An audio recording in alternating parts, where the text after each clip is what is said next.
Hello! Hi! And welcome to Our Thoughtless Tree, and today we're talking about Lord of the Rings War of the Rohirrim, which we saw at the cinema, not this weekend now, but the weekend before it, and we didn't get a chance to record talking about it because... I've been quite ill. Yeah. So have I, actually, haven't I? Yeah. I think everyone's getting, the flu or whatever currently, so... Yeah. We've also been busy in general with preparing for Christmas, but we did see that. And we're going to talk about it. Mm-hmm. And I think you were really positive coming out of this, weren't you? Yeah, I think beforehand I'd kind of seen questionable reviews, Yeah. So then when I saw it and I thought it was really good compared to, kind of what I was expecting, at least. Yeah. And I do think it is... I like the kind of style they've gone for, the whole anime kind of style. I do, actually.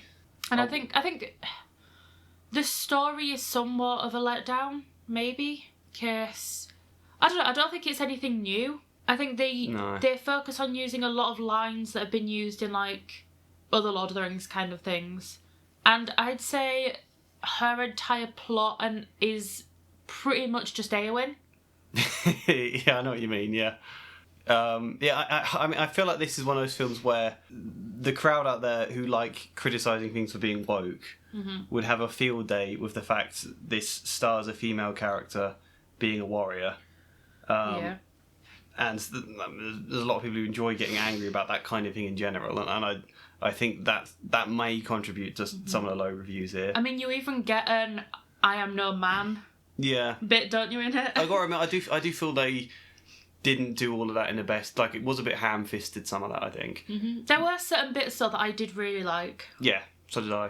I mean, I think some of the bad reviews as well might just be because of the fact this is based on Tolkien, and I feel like if there's any writer, people get mad at the idea of modern reboots damaging an old literature world. It is Tolkien. There are even, I consider Peter Jackson's Lord of the Rings to be one of the best adaptations, probably. I do. And I think it is pretty perfect. Yeah.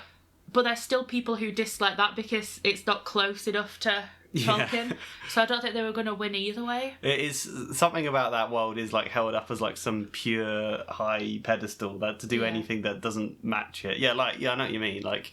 And also Peter Jackson probably sets the bar high as well, because then you're expecting something like that. I saw a lot of people criticising Peter Jackson for this film, when I think he did have some input probably, but he wasn't... Yeah, I mean, it's hard to say how much when you're a producer or whatever, but I mean, I don't think he wrote it, did he? No.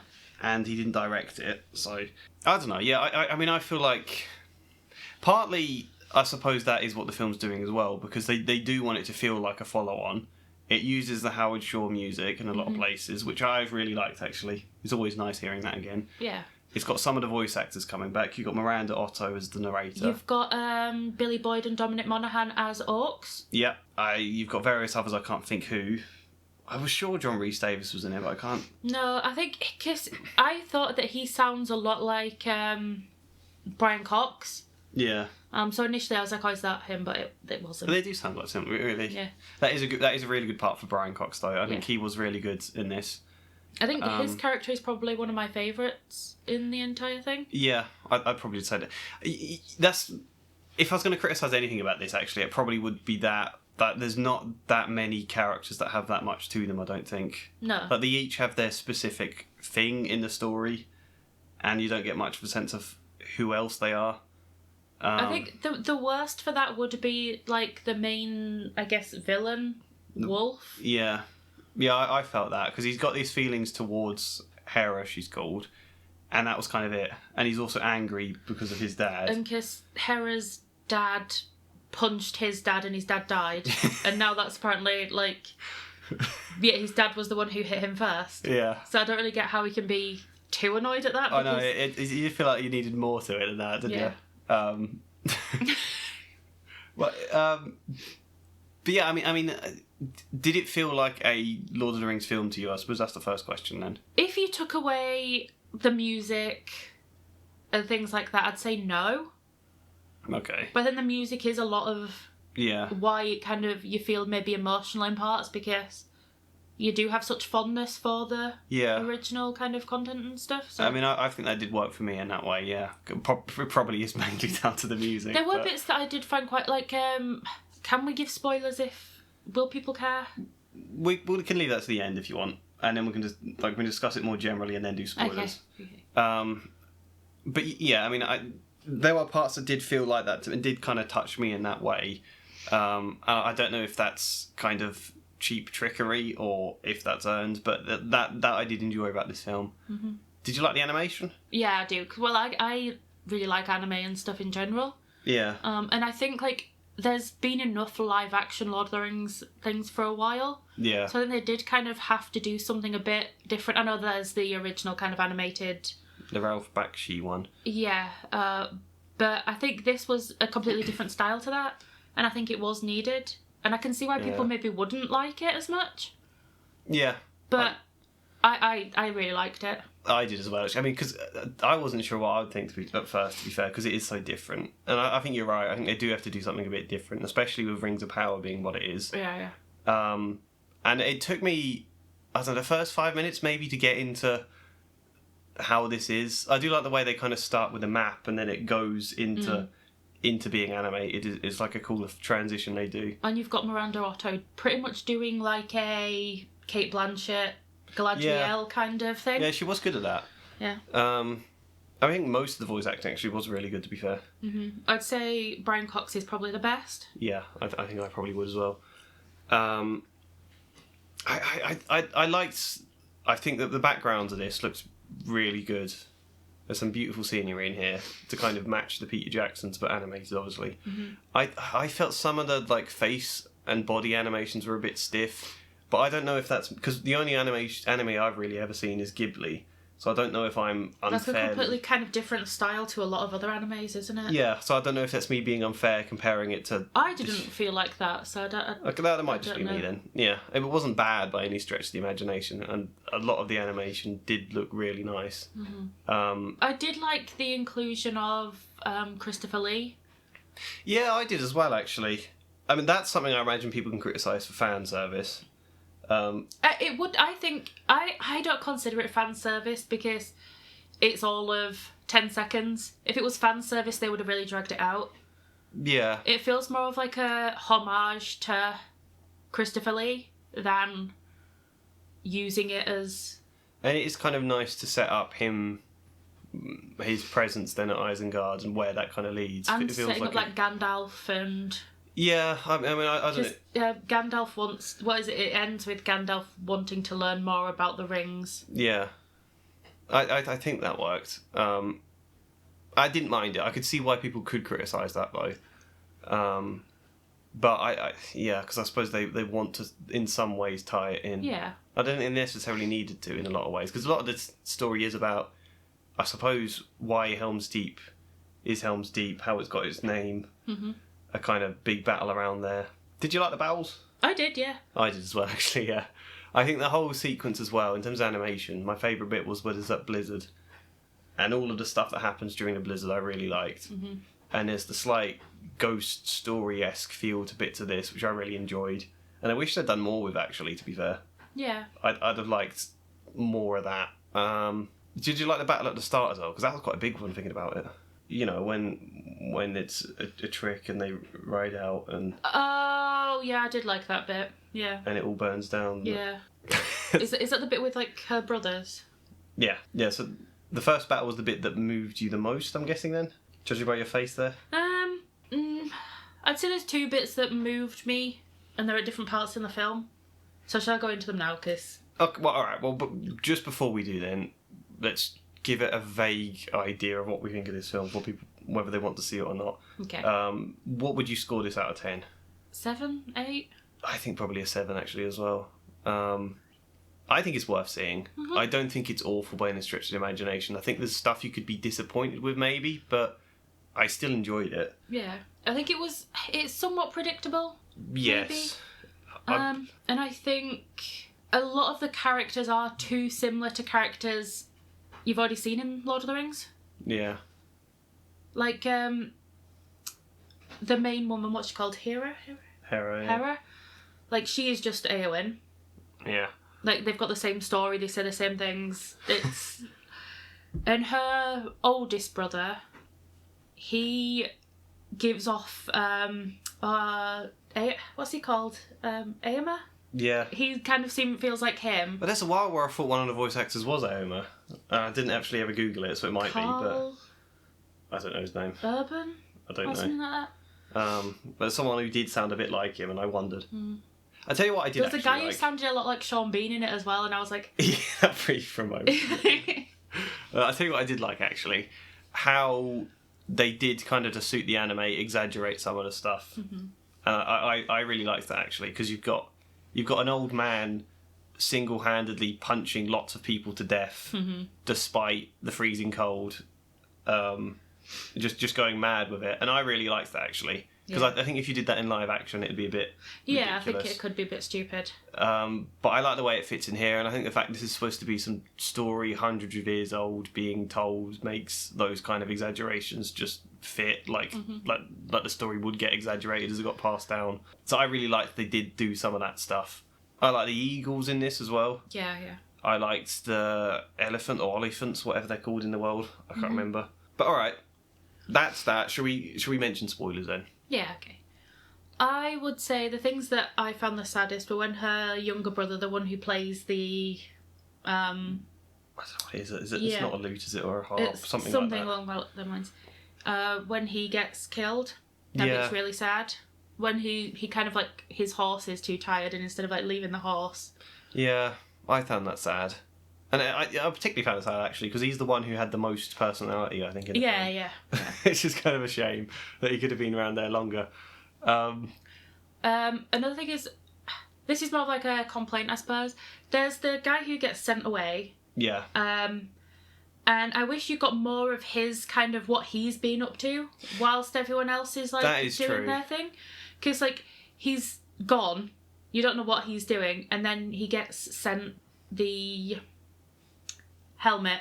Yeah. And he turns up and... At the perfect time. Yeah. So it kind of felt like you needed more of what like this guy's been up to. Yeah. For that impact to kind of hit more. That's true, actually, because he suddenly disappears out of the story and then just arrives at the precise moment, precisely when he means to. And what else? I think one of my favourite bits were when, instead of kind of showing her dad as being like weak in the end, he like freezes when he's fighting in the blizzard. That's the bit I like the most, actually, that kind of ending. And that sort of dips into narration about... And that's one of those kind of things where, because it's narrated like that, you don't know if this is actually what happened or if this is just what people said passing down. And I think that's really... And it does look really nice, that. There's something quite touching about it. That's probably my favourite bit, actually. And yeah, I mean, the ghost story bits with him, because he was on the brink of death, and then suddenly he's out fighting people single-handedly, or unarmed even, I should say. And you're not sure if it's him or if this is a spirit haunting them. Or it could just be like some story that's passed down over time that... Yeah. And I really like that, though, that bit. And I wish they'd kind of kept it more unclear about that, because she then goes out to try and find out if this is her dad's spirit or what, and they sort of meet and it kind of just ends that whole bit. I would have liked more kind of... It'd be fun if she was actually talking to a ghost, I think. Yeah. But that whole bit is my favourite bit, I think. The ending... I think the ending was alright. They kind of there were certain parts of the ending I think that made me cry, but I can't remember what it was. How did you feel about the guy... I mean, this is a problem, like you were saying about him not having enough story. I can't even remember his name, the guy who went off to... I did expect that was going to happen. That he was going to come at the perfect time in the end battle. Yeah. And I think that's... Because, like, isn't that what happens with... in Lord of the Rings? Doesn't someone get... Like, Éomer gets sent away. Yeah, he does, and he comes back at the right time. Yeah, he comes back with Gandalf, doesn't he? And yeah. Just like that, actually. They ride down the hill, don't they? That's exactly the same, that's true. I mean, because if he's ending up like the king at the end, you do need to know more about him. And I can't really remember his name. It was something or other Ulf, I think. Frail Ulf, something like that. But yeah, I don't know anything about him. And I felt like with a lot of the characters. Brian Cox is Helm Hammerhand, which is a cool name. He kind of works because he's kingly. You get the sense of that. He's got a bit of a temper. The slight conflict about how he feels about his daughter. I think that kind of works.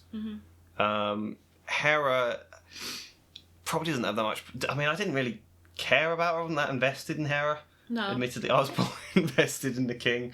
I think. Yeah, that is a problem. There's also Leaf, who seems to be the squire or something. A bit of like a Samwise in a way. But not really with the charm of Samwise, I don't think. I'd have liked if he got something more to do, actually. And there was also the Shield Maiden. I was kind of hoping it was going to be very much like a Eowyn Merry situation, because he wants to go out and fight with her, because he even says, doesn't he, like, I want to fight. Yeah. Pretty much like Merry does in Lord of the Rings. And she's like, no, you need to take the women and... Yeah, that is true. And he goes and leads them away, doesn't he?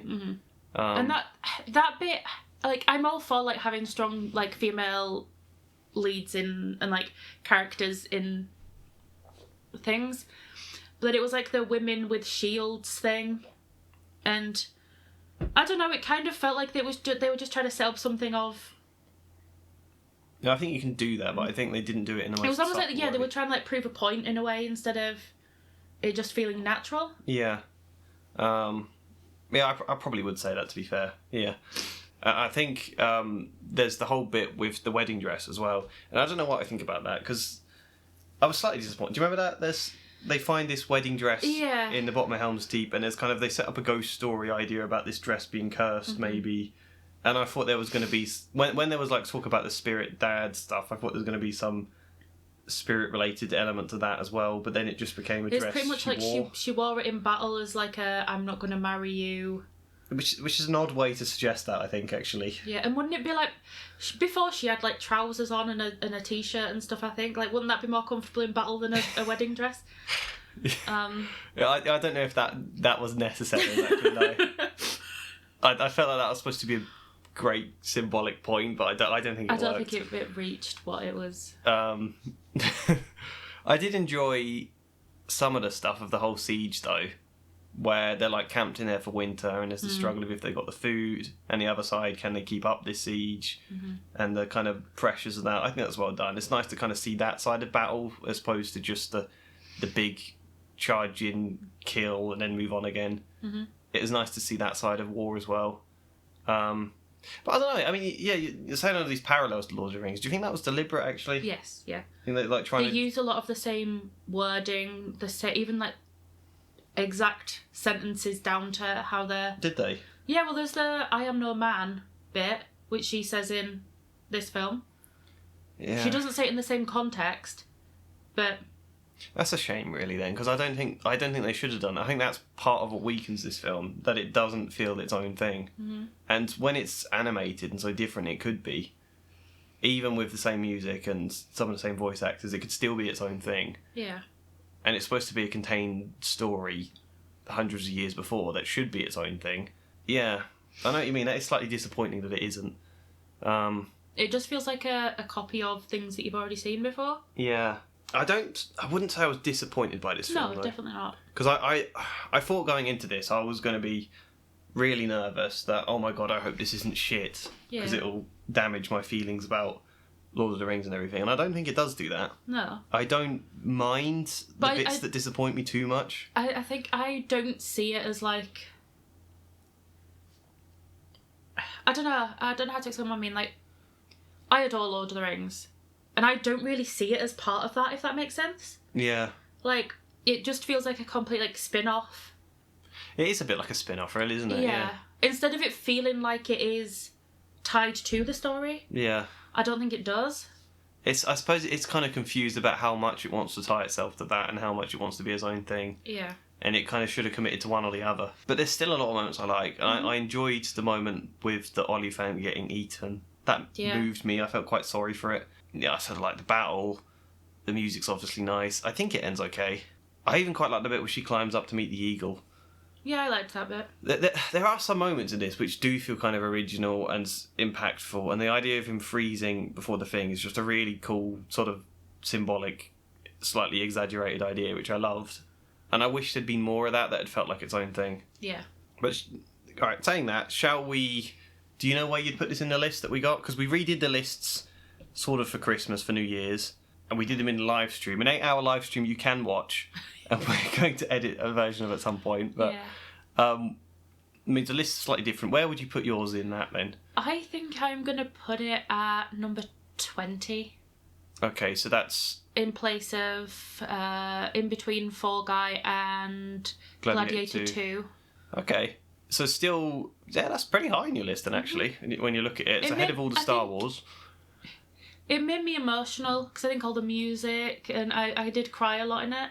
Did you? Yeah, there was something very, heartwarming about it. I didn't even notice you cried. Yeah. I think because Lord of the Rings in general, I find super cosy and comforting. I do. And I think this one did have the same charm for me.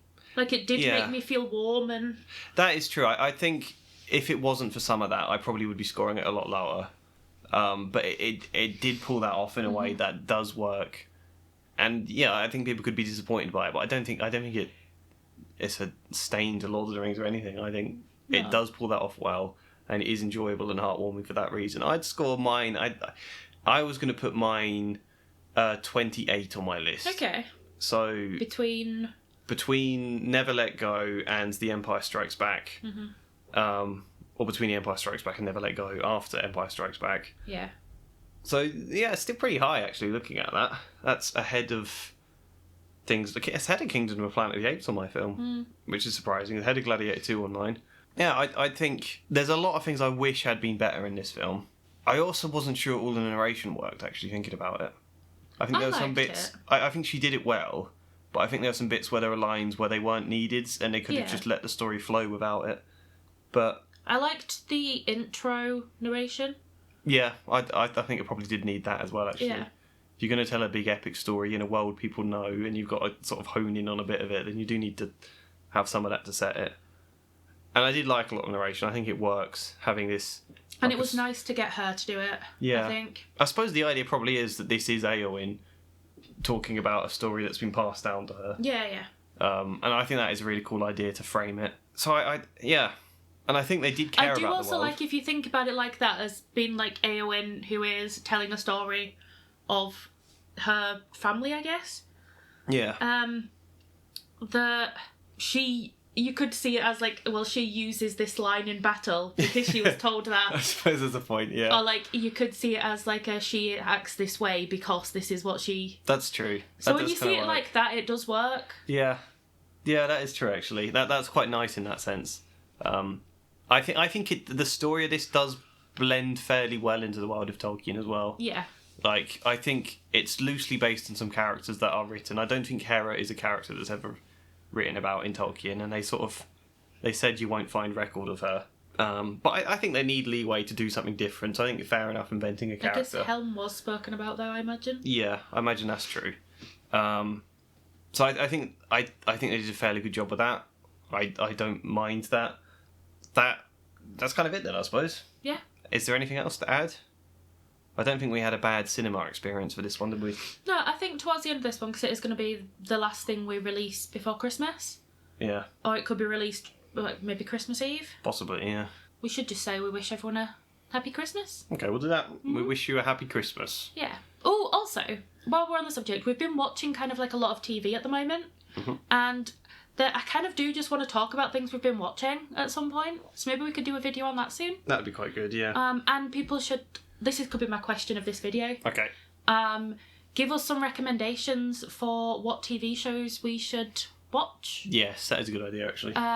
Because, we have been looking for stuff. We've recently been watching a lot of the TV adaptations of Agatha Christie books. Yep. And we watched The Outlaws. Yeah, I enjoyed that. Which was probably one of my favourite things I've seen, in a long time. We watched the Mike Flanagan things before that, like The Haunting of Hill House. Haunting of Hill House, Bly Manor, Midnight Mass. Yeah.